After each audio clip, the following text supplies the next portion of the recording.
Well, the Shadow Economic Secretary to the Treasury, Tulip Siddiq, joins me now in the studio. And do you support this government plan to strengthen relations with Australia and the US?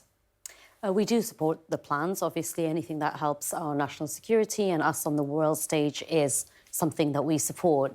We would like to take a bit more of a sophisticated approach when it comes to China.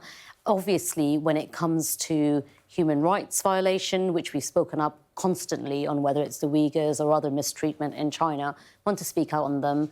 But we also feel there should be some sort of approach of coordinating with China and speaking to them in our national interest. And by that, I mean, in the last integrated review, not this one, they described China, the government itself described China as a strategic partner. And that's something we want to focus on. We still have to work with China, especially on things like climate change. China is the world's largest emitter of carbon dioxide. When we looked at that, we're not going to get into a situation where we tackle climate change without working with China. So I feel, personally, that we have to take a more sophisticated approach. So in terms of strengthening language against China, calling China a threat, you're saying that that is not something the Labour Party would be doing. You'd be more talking with them. I think we have to engage with them in our national interest. And, I want to be absolutely clear. When it comes to human rights violation, as I've just said, when it comes to the Uyghur, which we've spoken out, called it a genocide, those things, of course, we need to call it out. But there's no doubt about the fact when it comes to China, such as I said, climate change, such as trading, such as the fact that there's a huge number of Chinese students who come to this country and study here and contribute an enormous contribution. We just want to make sure that we're dealing with them in a situation where we can still talk to them and work with them when it comes to our national interest. OK. A large part of why we're talking about this pact is because of the money that it's costing. Rishi Sunak's pledged to increase defence spending by $5 billion over the next 2 years. Does the Labour Party think that's enough? We do support them. We do think it's come a bit too late. We've been asking for this review for nearly a year now, and we feel the money's finally here. We are happy to see that the money's here, but we would have liked it a lot earlier. And what about the actual sum? Would you like more money? I mean, we always want more money for defence. It's about where, we make cuts in other places. But there's no doubt about the fact that we've been asking to beef up our defence spending for a long time. One of the things I would like to point out, though, I want to see how the government actually delivers on everything that they've put in the review in terms of capabilities, because apparently they haven't managed to fulfil everything that they promised last time. So it's about a delivery plan as well as pledging the money as well. And we haven't seen that in action. And in terms of pledges from Labour, your party says the government don't have a particular plan or a timetable for lifting the defence spending. You've pledged to lift from 2.1% to 2.5%. Why are you not putting a timetable on that? Because for a start, like everyone else, we don't know when the next election is going to be.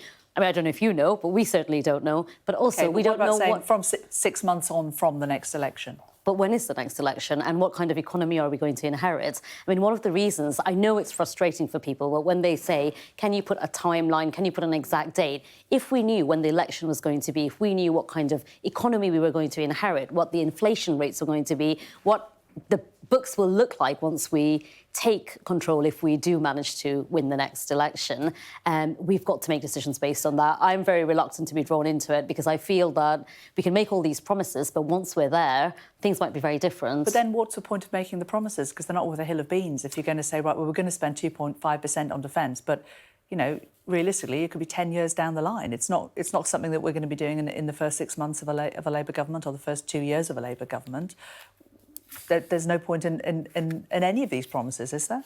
Well, it's signalling our intent. It's signalling what our priorities are and what we want to prioritise when we get into government, but also the things that we are deeply thinking about right now. It's just hard to put timelines on it, but it's still an indication of what we think is important if we are governing the country. Where would Labour find the money to increase the defence budget from? Well, apparently there was a huge amount of waste from the government when it came to defence spending anyway. So that's one thing to look at, is how much money they wasted, and we would use that. But like I said, we haven't laid out... money out of the Ministry of Defence? Well, no, it would be the money that's been wasted. So that's one of the things we would look at. But in all honesty, the money has got to be decided once we know what we inherit from the economy. And I think we would have to obviously look at other parts of the economy, decide what we want to cut, and we haven't got into those details, so it's very difficult to outline exactly, but we feel it's a priority. I do think, whether we put a timeline on it or not, to signal our intent to say this is what's important to us, is what the electorate want to hear. And I think that's what my constituents want to hear.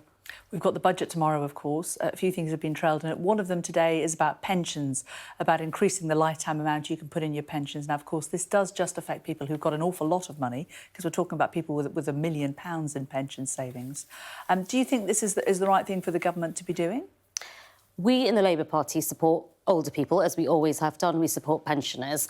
I think the talk about pensions at the moment is pure speculation. That I don't think we've got any details. I don't know if you've received any details. I was listening this morning and it sounded like it was speculation. I think I'd have to see the details before I comment, but... It's about the pension cap, and it's about... At the moment, the pension cap is about £1 million, just over £1 million that you can put in over your whole life.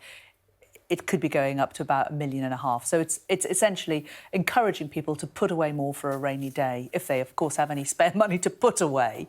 I mean, is that something the Labour Party would support? Have you had that confirmed, the details? Because I heard a Conservative MP say those details weren't confirmed, but have you had it confirmed? But it's more the principle. Yeah, in the principle. Do you think in a budget that we should be encouraging people to save more and facilitating those kind of savings? I think I represent a constituency where people are saying that if they had an unexpected £500 come their way, they wouldn't be able to pay it because things are so bad for them. So, of course, we always want people to save more. I would like to see the details, though, because is there a catch in it? And somehow are older people and more vulnerable people going to pay the penalty? That's what I'd like to know before I fully commit. But if you're asking me, should people have some savings and should we be encouraging people to save? Well, of course. I mean, you know, people are in a situation where anything that throws them off normal life and the finances that they have to pay, they struggle to pay it. So, yeah. What would your priorities be for tomorrow's budget?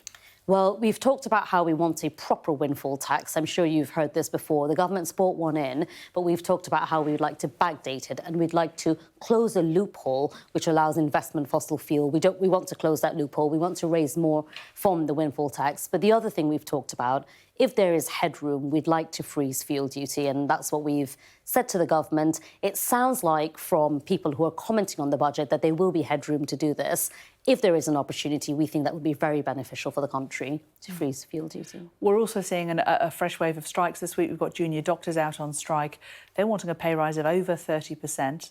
How realistic is it, do you think, that they should get that? I was with a junior doctor yesterday because Keir Starmer hosted an International Women's Day event with women from the health sector, and I spoke to a junior doctor.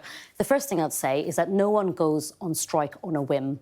They're striking because they genuinely feel that their conditions are terrible, they haven't received the right pay. For us, the solution is very clear. We would sit round the table, we would speak to them, and there'd be some sort of negotiation. The truth is, no one... Was that a message that the Labour Party conveyed to the junior doctors? Because we had one on the sofa yesterday, and they've admitted that they've had a letter from the Health Minister inviting them for talks. They're not going to go for those talks. Well, I think if we could have a proper conversation in which we discuss some sort of negotiation. Look, no one's ever going to be completely happy, and that's the result of a negotiation. You talk, yet something's got to give. But right now, I feel we're in a situation where my children aren't going to school 2 days this week.